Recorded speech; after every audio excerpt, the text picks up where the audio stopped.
અત્યારે 10th અને 12th આ લોકોને વેકેશન ચાલી રહ્યું છે. હવે આ તમામ સ્ટુડન્ટ માટે અને એના ઘરના પરિવારજનો માટેનો એક મોટો પ્રશ્ન કે હવે આગળ કરવું તો કરવું શું. આ તમામની ચિંતાનો આજે સોલ્યુશન લઈને આવી ગઈ છું. આજે મારી સાથે છે રેડિયો રાજકોટ પર વીવીપી કોલેજના professor doctor Nirav Maniyar. Hello sir, કેમ છો? તમારું ખૂબ ખૂબ સ્વાગત છે રેડિયો રાજકોટ પર. અને સૌથી પહેલા તો મારે તમને એ પૂછવું છે કે અત્યારના જે બાળકો છે જેને 12th અને 10th પૂરું કર્યું છે, અત્યારે વેકેશન ચાલી રહ્યું છે અને બધાના માટે પ્રશ્ન એક મોટો સળગતો એ જ છે કે હવે આગળ કરવું શું. તો એના માટે તમે શું સજેશન આપી શકો? 10th આપણે ઘણું વિચારીએ તો 10th પછી વ્યક્તિ કોમર્સ અથવા સાયન્સ ગમે તે લઈ શકે છે. 11th 12th commerce, 11th 12th science લઈ શકે, અને અથવા તો 10th પછી ડિપ્લોમા કરે. 3 વર્ષ ડિપ્લોમાનો કોર્સ હોય છે અને ડિપ્લોમા પછી ડિગ્રી એન્જિનિયરિંગમાં પણ જઈ શકાય. કોમર્સની અંદર બીકોમ, પછી એમકોમ, બીસીએ કરી શકાય છે. ખાસ કરીને ક્લેટની એક્ઝામ આવે છે. જો કોઈ વ્યક્તિ ક્લેટની એક્ઝામ ક્લિયર કરી નાખે અને 4 પ્રકારના લોઝ છે, કોર્પોરેટ લો છે, ક્રિમિનલ લો છે, સિવિલ લો છે, એવી રીતે 4 પ્રકારના લોઝ છે, એ પણ ખૂબ સારી લાઈન છે, એમાં આગળ વધી શકશે. હવે તમે કીધું કે એન્જિનિયરિંગ કરી શકે, તો એન્જિનિયરિંગ શું છે? ગઈકાલ છે, આવતીકાલ છે, આજ છે, અને આપણે કઈ રીતે વર્ણવી શકીએ? એન્જિનિયરિંગ એ બહુ જ મૂળભૂત બ્રાન્ચ છે. ટાંચણીથી માંડીને પ્લેન સુધીની કોઈ પણ વસ્તુ બનાવવી હોય તો દરેક પ્રકારના એન્જિનિયરોની જરૂર પડે. આપણે છેલ્લા અમુક 5 વર્ષો વિચારીએ તો ભારતની અંદર ફોરેન ડાયરેક્ટ ઇન્વેસ્ટમેન્ટ હાઈએસ્ટ થઈ રહ્યું છે. COVID-19 દરમિયાન પણ $70 બિલિયન ઇન્વેસ્ટમેન્ટ થયું. ટોટલ છેલ્લા લગભગ 6 થી 8 વર્ષમાં $310 બિલિયન ઇન્વેસ્ટમેન્ટ થયું, અને દર વર્ષે 20%ના રેટથી વધતું જાય છે. તો make in India, vocal for local, digital ઇન્ડિયાને કારણે ખૂબ સારું એન્જિનિયરિંગની અંદર ભવિષ્ય બનાવી શકાય છે. તમે જેમ વાત કરી એમ make in India, vocal for local, તો એની અસર શું છે એન્જિનિયરિંગમાં? અત્યારે ભારતે પોતાનું સ્વદેશી હેલિકોપ્ટર પ્રચંડ બનાવી નાખ્યું, સ્વદેશી વિમાન તેજસ, સ્વદેશી મિસાઇલ, એ જ રીતે સ્વદેશી આપણું શિપ એટલે કે વિક્રાંત. અત્યારે જ હિન્દુસ્તાન એરોનોટિકલ લિમિટેડને લગભગ 1 લાખ કરોડ એના ઓર્ડર્સ મળ્યા છે. આપણું જીએસટી કલેક્શન હમણાં જુઓ તો 2 લાખ કરોડથી વધારે થયું છે. તો આ બધાને કારણે ઈસરોની જેટલી સિદ્ધિઓ છે, આ બધાને કારણે એન્જિનિયરિંગમાં ખૂબ સારા પ્રોસ્પેક્ટસ અત્યારે જોવા મળી રહ્યા છે. એવું કહેવાય છે કે ઇન્ડસ્ટ્રી 4માં લગભગ 9 કરોડ જોબ, ઓટોમોટિવ સેક્ટરની અંદર 1.5 કરોડ જોબ, અને એનર્જી સેક્ટરની અંદર 30 લાખ જોબ ઉપલબ્ધ થશે. ભારતની અંદર ભારતની ઇકોનોમીમાં એન્જિનિયરિંગની કેવી અસર છે, કેવું યોગદાન છે? અત્યારે આપણે જાણીએ છીએ કે સ્ટાર્ટઅપ, એન્ટરપ્રેન્યોરશિપ, અને એને કારણે જે કંઈ પણ ભારત એ વિશ્વની 5મી સૌથી મોટી ઇકોનોમી છે, જે આગામી થોડા વર્ષોની અંદર લગભગ વિશ્વની 3જા નંબરની સૌથી મોટી ઇકોનોમી બની જશે. 15 વર્ષથી 64 વર્ષની ઉંમરના ભારતની અંદર 64% લોકો છે. એટલે ભારત સૌથી યુવાન દેશ છે. હમણાં જ ચૂંટણી ચાલી રહી છે. 98 કરોડ એ આપણા વોટર્સ છે. તો આપણી પાસે ખૂબ સારો man power, skilled man power available થશે. અને માની લ્યો કે હવે કોઈ એન્જિનિયરિંગ ચૂઝ કરે છે અને કોલેજ ચૂઝ કરે છે, તો કોલેજ માટે વીવીપી કોલેજ બીજી કોલેજથી કઈ રીતે અલગ છે? 1995માં નિરમા યુનિવર્સિટીની શરૂઆત થઈ, 1996માં વીવીપીની શરૂઆત થઈ. એટલે સૌરાષ્ટ્ર કચ્છની આ સૌથી પહેલી self finance degree engineering college છે. વર્ષ 2001માં best architect of the year, વર્ષ 2013-14માં ભારતની બેસ્ટ એન્જિનિયરિંગ કોલેજનો નેશનલ એવોર્ડ, વર્ષ 2022માં ગુજરાતની સૌથી પહેલી એવી એન્જિનિયરિંગ કોલેજ કે જેને એકસાથે 4 બ્રાન્ચમાં એક્રેડિટેશન મળ્યું હોય. એટલે હવે આપણી ડિગ્રી એ વૈશ્વિક સ્તરે માન્ય છે, અને A+ એક્રેડિટેશન ધરાવતી નેક યુનિવર્સિટી, જે નેકે ગ્રેડ આપ્યો, એ ગુજરાત ટેકનોલોજીકલ યુનિવર્સિટી સાથે સંકળાયેલી છે. હવે અત્યારના લોકો એવું માને છે કે હવે એન્જિનિયરિંગ લ્યો તો એન્જિનિયરિંગ કર્યા પછી રોજગારી નથી, તો એ બાબતને લઈને તમે શું કહેશો? સાચું કહું તો અત્યારે એન્જિનિયરિંગની અંદર માંગ એટલી બધી છે કે એન્જિનિયરો એટલા મળતા નથી. TCS, Wipro, Infosys, Reliance, SR, Microsoft, Google, Oracle, Nirma, Mahindra, RSPL જે ઘડી detergent, red chief leather shoes, Saurashtra cement, Ambuja cement, આ એટલી બધી કંપનીઓ છે કે જેની અંદર હંમેશા એન્જિનિયરોની ડિમાન્ડ રહે છે. અને આપણું સૌરાષ્ટ્ર કચ્છ અને આપણું રાજકોટ એ તો ભારતનું જર્મની ગણાય. એટલે દરેક પ્રકારના એન્જિનિયરોની જરૂર છે. એટલે બેરોજગારીનો અત્યારે કોઈ જ સવાલ નથી. વીવીપીની જ વાત કરીએ તો પ્લેસમેન્ટ હંમેશા 100% રહ્યું છે. ઓકે, ગુજરાત અને સૌરાષ્ટ્રના એન્જિનિયરિંગ શિક્ષણનો તુલનાત્મક અભ્યાસ શું દર્શાવે છે અત્યારે? સામાન્ય રીતે એવું જોવા મળે કે ગામડામાં રહેતા હોય અને રાજકોટ આવવું હોય, રાજકોટ રહેતા હોય ને અમદાવાદ જવું હોય, અમદાવાદ વાળાને બોમ્બે જવું હોય, બોમ્બે વાળાને કેનેડા જવું હોય, અને 10 વર્ષ રહ્યા પછી એને એમ લાગે કે આના કરતાં ગામડું સારું હતું. બેચલર ડિગ્રી હંમેશા નેટિવ પ્લેસમાં કરવી જોઈએ. રાજકોટના હોય તો રાજકોટની આસપાસ કરવી, અમદાવાદ હોય તો અમદાવાદની આસપાસ કરવી. માસ્ટર ડિગ્રી માટે બહાર જવું, કારણ કે હવે તો ટેકનોલોજી એવી છે કે તમે રાજકોટમાં રહીને પણ વૈશ્વિક સ્તરના અભ્યાસ કરી શકો છો. નેટિવ પ્લેસમાં બેચલર, માસ્ટર ડિગ્રી માટે બહાર જઈ શકાય. ઓકે, અને એન્જિનિયરિંગ ઘણી બધી ફિલ્ડની અંદર થાય છે, તો કઈ ફિલ્ડની અંદર સારું છે, કઈ બ્રાન્ચ લોકો માટે સારી છે, અને કઈ કઈ બ્રાન્ચ આવે છે, એની અંદર શું આવે છે, આ બધું વિસ્તારથી કહો તો. સામાન્ય રીતે એન્જિનિયરિંગમાં દરેક પ્રકારના એન્જિનિયરોની હંમેશા જરૂર હોય છે. અત્યારે એવું જોવા મળે છે કે 1 કે 2 બ્રાન્ચ પાછળ વિદ્યાર્થીઓનો અભૂતપૂર્વ ધસારો હોય છે. એવું જરૂરી નથી. આપણા શરીર જેવું છે આ. માત્ર માથાનો વિકાસ થાય અને બાકીના શરીરના અવયવોનો વિકાસ ન થાય તો કેવું લાગે? એમ mechanical, electrical, chemical engineering, information technology, computer engineering, biotechnology, civil engineering, electronics and communication અને ઘણી બધી અન્ય બ્રાન્ચો, environment engineering, plastic, rubber technology, લગભગ 25 થી 30 પ્રકારની બ્રાન્ચો છે. અને હવે તો ઘણી બધી બ્રાન્ચ એવી પણ છે જેમાં બી ગ્રુપ વાળાને પણ એડમિશન મળે છે. એટલે એન્જિનિયરિંગમાં ઘણી બ્રાન્ચો છે અને દરેક બ્રાન્ચ સારી છે. આપણે દરેક બ્રાન્ચના સ્કોપ, એમાં કેટલી તકો ઉપલબ્ધ છે તે, અને આપણો ઇન્ટરેસ્ટ, આના માટે જે તે એન્જિનિયરિંગ કોલેજની હંમેશા મુલાકાત લેવી જોઈએ. હવે વીવીપી કોલેજની આપણે વાત કરીએ તો ત્યાં કેટલી ફેસિલિટીઝ છે, ત્યાં કેટલી બ્રાન્ચની અંદર એજ્યુકેશન આપવામાં આવે છે, અને ત્યાંની એજ્યુકેશન સિસ્ટમ શું છે, એના વિશે.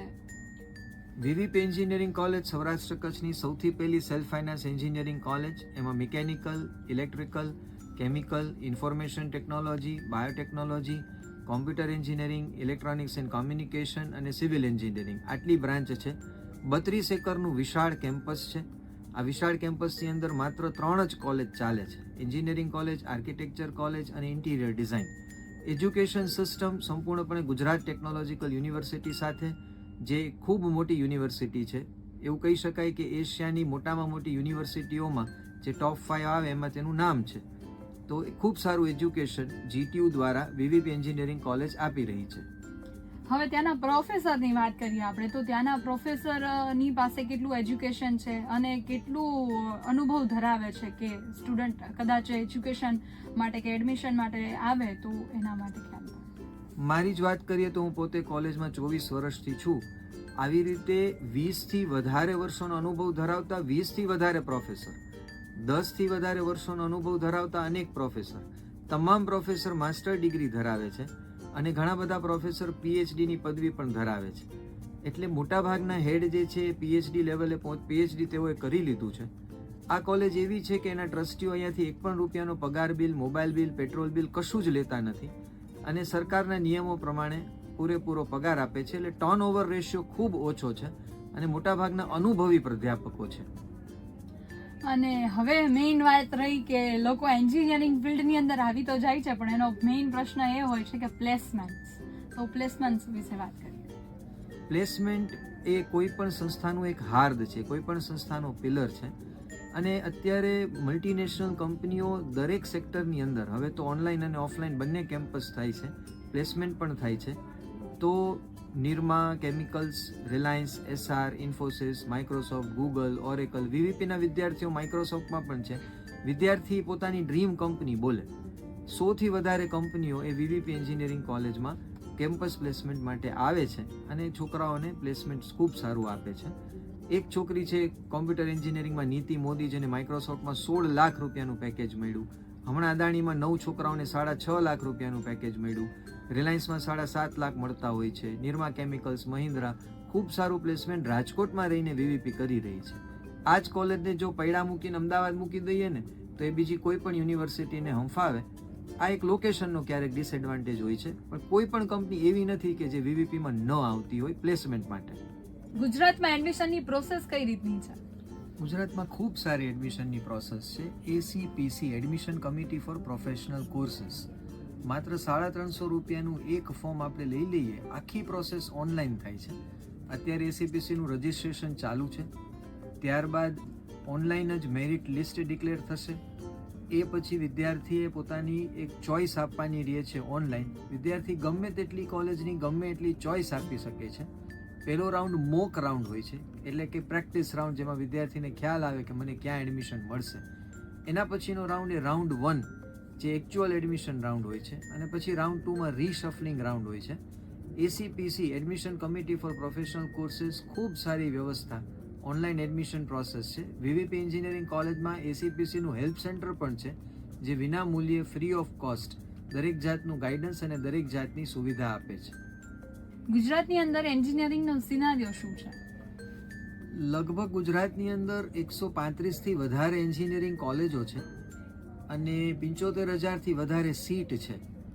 જ્યારે એ ગ્રુપની અંદર 25થી 30,000 35,000 વિદ્યાર્થીઓ હોય છે. એનો મતલબ એ છે કે અત્યારથી 40,000થી 45,000 સીટ તો ખાલી રહેવાની. માટે વિદ્યાર્થીએ હંમેશા કોઈ જ ઉતાવળ કરવાની જરૂર હોતી નથી એડમિશન લેવા માટે. મહેનત એટલા માટે કરવાની છે કે સારી કોલેજમાં સારી બ્રાન્ચમાં એડમિશન મળે. જીટીયુની વિશેષતા શું છે? વર્ષ 2007 સુધી ગુજરાતમાં અલગ અલગ યુનિવર્સિટીઓ હતી એન્જિનિયરિંગમાં. Saurashtra university, MS university, north Gujarat, south Gujarat. આ યુનિવર્સિટી સારી, આ ખરાબ. વર્ષ 2007માં ગુજરાત ટેકનોલોજીકલ યુનિવર્સિટીની સ્થાપના કરવામાં આવી, કે જેમાં જે ઉચ્ચ અભ્યાસક્રમો છે, હાયર એજ્યુકેશન છે, diploma engineering, degree engineering, diploma pharmacy, degree pharmacy, MBA, MCA, આવી 450થી વધારે કોલેજો ગુજરાત ટેકનોલોજીકલ યુનિવર્સિટી સાથે સંકળાયેલી છે. એશિયાની જે ટોપ 5 મોટામાં મોટી યુનિવર્સિટીઓ આવે એમાં જીટીયુનો સમાવેશ થાય છે. જીટીયુને મોસ્ટ પ્રોમિસિંગ યુનિવર્સિટી, લગભગ જીટીયુને 17 વર્ષની અંદર 20થી વધારે નેશનલ અને ઇન્ટરનેશનલ એવોર્ડ મળ્યા છે, જેમાં મોસ્ટ પ્રોમિસિંગ યુનિવર્સિટી, અટલ રેન્કિંગમાં ફર્સ્ટ રેન્ક અને આવા અનેક એવોર્ડ. 66થી વધારે એના MOUs છે. 60થી વધારે ઇન્ટરનેશનલ કો રિસર્ચ સુપરવાઇઝર છે. 40થી વધારે દેશોમાંથી વિદ્યાર્થીઓ એ અહીંયા જીટીયુમાં ભણવા માટે આવે છે. એટલે હવે જીટીયુ સાથે સંકળાયેલી જેટલી કોલેજો છે એમાં ખૂબ સારું એજ્યુકેશન. ગમે ત્યાંથી પેપર નીકળે, ગમે ત્યાં પેપર ચેક થવા જાય. એનો મતલબ એ છે કે જીટીયુ સાથે સંકળાયેલી કોલેજોએ પૂરેપૂરો સિલેબસ ભણાવવો પડે. અને સાથે જ જે જીટીયુ છે એ જીટીયુની કોઈ પણ કોલેજની શરૂઆત થાય ત્યારે શરૂઆતના વર્ષો એ જીટીયુમાં હોય, પછી પ્રાઇવેટ યુનિવર્સિટી બને. જીટીયુની અંદર જે યુનિવર્સિટીઓ છે, તો જે કોલેજો સંકળાયેલી છે એ કોલેજોમાં દરેક કોલેજનું પર્સન્ટેજ રિઝલ્ટ અને સાથે સાથે કઈ કોલેજના કેટલા વિદ્યાર્થીઓ ટોપ 10માં છે એ પણ માહિતી વેબસાઇટ ઉપર ડિક્લેર થતી હોય છે. યુનિવર્સિટીની પસંદગી કઈ રીતે કરવી જોઈએ? યુનિવર્સિટીની પસંદગી કરતા પહેલા એ યુનિવર્સિટીમાં કેટલા કોર્સીસ ચાલે છે, હાયર એજ્યુકેશનના કેટલા કોર્સીસ ચાલે છે, યુનિવર્સિટીની સ્થાપના કયા હેતુથી કરવામાં આવી છે, પૈસા કમાવા માટે છે કે શિક્ષણ સેવા માટે છે. સાથે સાથે જીટીયુનો ખાસ અભ્યાસ કરવો, કે જેમાં ગમે ત્યાંથી પેપર નીકળે છે, ગમે ત્યાં પેપર ચેક થવા જાય છે, એટલે એમાં સંકળાયેલી કોલેજો પૂરેપૂરો સિલેબસ ભણાવતી હોય. સાથે અભ્યાસક્રમ કેટલી વખત રિવાઇઝ થાય છે. જીટીયુમાં અત્યાર સુધીમાં 3 વખત સિલેબસ રિવાઇઝ થઈ ચૂક્યો છે. નેક દ્વારા પણ A+ ગ્રેડ આપવામાં આવ્યો છે. એટલે આ ગ્રેડિંગ, એનો અભ્યાસ, કેટલી કોલેજો સંકળાયેલી છે, આ બધી જ બાબતો વિચારવી જોઈએ. આ તો થઈ યુનિવર્સિટીની વાત. તો હવે કોલેજની પસંદગી કઈ રીતે કરવી જોઈએ? જેમ યુનિવર્સિટીની પસંદગીના અમુક માપદંડ છે, એમ કોલેજમાં પણ એ જોવું જોઈએ કે કોલેજની સ્થાપના કયા વર્ષમાં થઈ, કેટલા અનુભવી પ્રાધ્યાપકો છે, કેવી ફેસિલિટી છે. ફેસિલિટી એટલે કોમ્પ્યુટર સેન્ટર, રિસર્ચ, પ્રાધ્યાપકોનું નોલેજ. એવું નહીં કે એર કન્ડિશન ક્લાસરૂમ, એવું નહીં કે મોટું ઇન્ફ્રાસ્ટ્રક્ચર. આપણે જ્યારે જમવા જઈએ ત્યારે ફૂડની ક્વોલિટી જોતા હોઈએ છીએ, ટેબલ ખુરશી કે વેઇટરને નથી જોતા હોતા. એ રીતે કોલેજની સ્થાપના કયા હેતુથી કરવામાં આવી છે, ક્યારે શરૂ થઈ, પ્રાધ્યાપકોનું knowledge, core laboratories, computer centre, એનું પ્લેસમેન્ટ, ખાસ કરીને ડિસ્ટન્સ. કોલેજથી નજીક, કોલેજ જો સિટીથી નજીકના ડિસ્ટન્સમાં હોય તો આવવા જવાની સરળતા રહે, ટ્રાન્સપોર્ટેશનનો ખર્ચ પણ બચી જાય, સમય પણ બચી જાય. તો આવા અનેક પ્રકારના ફેક્ટર, કોલેજનું રિઝલ્ટ, એમાં સંસ્કારનું વાતાવરણ કેવું છે, zero drugs, zero suicide, zero ragging, આ બધા ફેક્ટર્સ, આ બધા જ ફેક્ટર આપણે વિચારવા જોઈએ. અત્યારે એવું કહેવાય છે કે ઇન્ડસ્ટ્રી 4.0, તો એના વિશે શું છે? ટૂંકમાં એ છે શું અને એના અંદર સ્કોપ શું છે? પેલા માણસ જાતે કામ કરતો, જાતે કૂવામાંથી પાણી ખેંચતો, જાતે ખેતર ખેડતો, ચાલીને એક જગ્યાએથી બીજી જગ્યાએ જતો. પછી એને શીખવા મળ્યું કે પ્રાણીઓ પાસે પણ કામ કરાવી શકાય. એટલે એણે ઘોડા, ગધેડા, ખચ્ચર, ઊંટ એની પાસે કામ કરાવવાની શરૂઆત કરી. એવું કહી શકાય કે ઇન્ડસ્ટ્રી 1.0 ની શરૂઆત ત્યારે થઈ કે જ્યારે સ્ટીમ એન્જિનની શોધ થઈ. જેમ્સ વોટે વરાળ એન્જિન એક બનાવ્યું. સ્ટીમ એન્જિનની મદદથી આપણે શીખી શક્યા કે વરાળની મદદથી પણ કામ કરી શકાય. ઇન્ડસ્ટ્રી 2.0 એવું કહી શકાય કે ત્યારે આવ્યું જ્યારે ઇલેક્ટ્રિસિટીની શોધ થઈ. ઇન્ડસ્ટ્રી 3.0 ત્યારે આવ્યું કે જ્યારે કોમ્પ્યુટરની શોધ થઈ. એટલે ઇન્ડસ્ટ્રી 3.0 સુધી જેની પાસે મસલ પાવર હતો એ શક્તિશાળી ગણાતા. હવે જેની પાસે માઇન્ડ પાવર છે, આખું જગત શિફ્ટ થયું મસલ પાવરમાંથી માઇન્ડ પાવર બાજુ. ઇન્ડસ્ટ્રી 3.0 સુધી જવાન, પઠાણ, સલાર, એનિમલ આ બધા શક્તિશાળીઓ ગણાય. હવેના યુદ્ધ જે છે એ તલવાર ભાલાથી નથી લડાતા, હવે ડ્રોનથી અને એનાથી લડાય છે. એટલે એ ઇન્ડસ્ટ્રી 3.0 અને ઇન્ડસ્ટ્રી 4.0 એટલે આર્ટિફિશિયલ ઇન્ટેલિજન્સ, મશીન લર્નિંગ જે અત્યારનો યુગ છે, રોબોટિક્સ, એ ઇન્ડસ્ટ્રી 4.0 છે. સર, વીવીપી કોલેજને અત્યાર સુધીમાં કેટલા એવોર્ડ્સ મળ્યા છે? 1996માં વીવીપી એન્જિનિયરિંગ કોલેજની શરૂઆત થઈ. સૌરાષ્ટ્ર કચ્છની સૌથી પહેલી self finance degree engineering college. મારી દ્રષ્ટિએ તો 27 વર્ષનો સૌથી મોટો એવોર્ડ એ છે કે આ ઇન્સ્ટિટ્યૂટ 0 રેગિંગ, 0 સુસાઇડ અને 0 ડ્રગ્સ. બાકી આપણે એવોર્ડની વાત કરીએ તો વર્ષ 2001માં કોલેજના આર્કિટેક્ટ શ્રી કિશોરભાઈ ત્રિવેદીને બેસ્ટ આર્કિટેક્ટ ઓફ ધ યરનો એવોર્ડ, વર્ષ 2013-14માં ભારતની બેસ્ટ એન્જિનિયરિંગ કોલેજનો રાષ્ટ્રીય એવોર્ડ, વર્ષ 2022માં ગુજરાતની સૌથી પહેલી એવી એન્જિનિયરિંગ કોલેજ કે જેને એક સાથે 4 બ્રાન્ચમાં એક્રેડિટેશન મળ્યું હોય, 2 વખત બેસ્ટ લાઇબ્રેરીનો એવોર્ડ, 4 વખત બેસ્ટ સ્ટુડન્ટ ચેપ્ટરનો એવોર્ડ, 2 વખત જીટીયુ ઇનોવેશન કાઉન્સિલ દ્વારા award, Devang Mehta IT award અને ઇનોવેશન ટુ ઇમ્પેક્ટ એવોર્ડ. સાથે જ ઇસરો દ્વારા સૌથી વધારે પાર્ટિસિપેશનનો એવોર્ડ પણ વીવીપી એન્જિનિયરિંગ કોલેજને મળેલ છે. 32 એકરનું વિશાળ, નયનરમ્ય અને પ્રાકૃતિક સૌંદર્ય વાતાવરણમાં પ્રસ્થાપિત આ એક કોલેજ છે. કોલેજની મુલાકાત અચૂક લેવી જોઈએ. સર, હવે વીવીપી કોલેજના ઇન્ફ્રાસ્ટ્રક્ચર વિશે વાત કરીએ તો એમાં શું શું આવરી લેવામાં આવ્યું છે? ખૂબ મોટું કેમ્પસ છે, 32 એકરનું વિશાળ કેમ્પસ. આખું કેમ્પસ વાયરલેસ ઇન્ટરનેટ કનેક્શન અને 450થી વધારે સીસીટીવી કેમેરા છે. બધા જ વિદ્યાર્થીઓને ઇન્ટરનેટ ફ્રીમાં આપવામાં આવે છે. સાથે સાથે મોડર્ન ક્લાસરૂમ્સ, મોડર્ન લેબોરેટરીઝ, 72થી વધારે કોર લેબોરેટરીઝ છે. 700થી વધારે લેન કનેક્ટેડ કોમ્પ્યુટર સિસ્ટમ્સ છે. આઈઆઈટી બોમ્બેના સહયોગથી યંત્ર નામની લેબોરેટરી છે. Cricket, volleyball, basketball, kabaddi, chess, carrom, table tennis વગેરેની સુવિધાઓ છે. મિકેનિકલ વર્કશોપ પણ છે.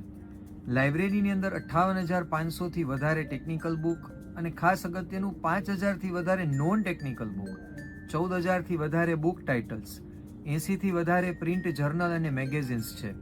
આઈઆઈટી ગાંધીનગરની લાઇબ્રેરી મેમ્બરશિપ અને આઈઆઈટીના પ્રોફેસરના વિડીયો લેક્ચર્સ 50,000 કલાકથી વધારેના એ વિદ્યાર્થીઓ માટે એમનામ ફ્રી ઓફ કોસ્ટમાં ઉપલબ્ધ છે.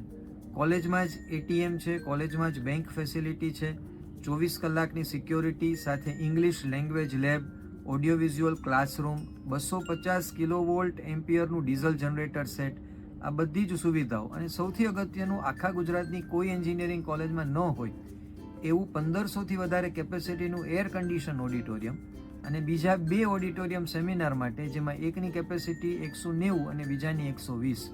એટલે ખૂબ સારું ઇન્ફ્રાસ્ટ્રક્ચર વીવીપી એન્જિનિયરિંગ કોલેજમાં ઉપલબ્ધ છે.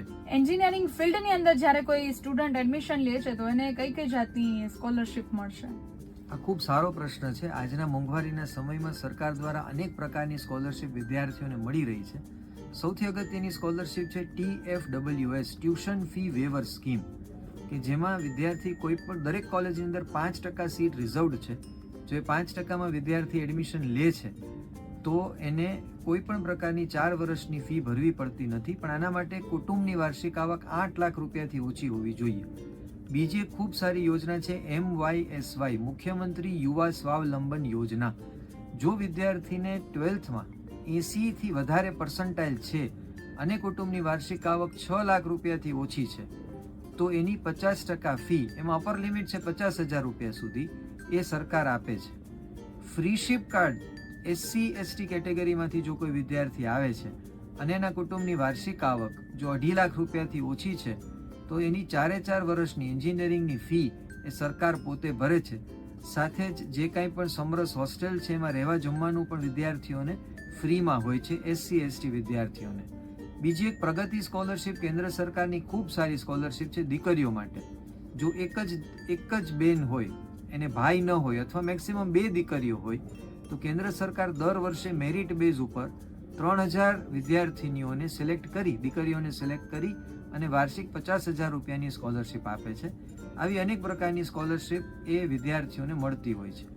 સરકારની વાત કરીએ તો માત્ર VVPમાં જ આટલા વર્ષોમાં 17 કરોડથી વધારે રકમની સ્કોલરશિપ વિદ્યાર્થીઓને મળી છે. અને સર VVP કોલેજની સ્કોલરશિપ વિશે જાણવું હોય તો VVPની એક એવી યોજના, લેપટોપ યોજના, કે જે કદાચ આખા ભારતમાં કોઈ કોલેજમાં નહીં હોય. જ્યારે વિદ્યાર્થી એડમિશન લે ત્યારે દરેક વિદ્યાર્થીને લેપટોપ ખરીદવા માટે 7,500 રૂપિયાની સ્કોલરશિપ આપવામાં આવે છે, સબસિડી આપવામાં આવે છે. માનશો નહીં તમે, પણ આટલા વર્ષોમાં VVPએ 5 કરોડથી વધારે રકમની આ સબસિડી વિદ્યાર્થીઓને આપી છે.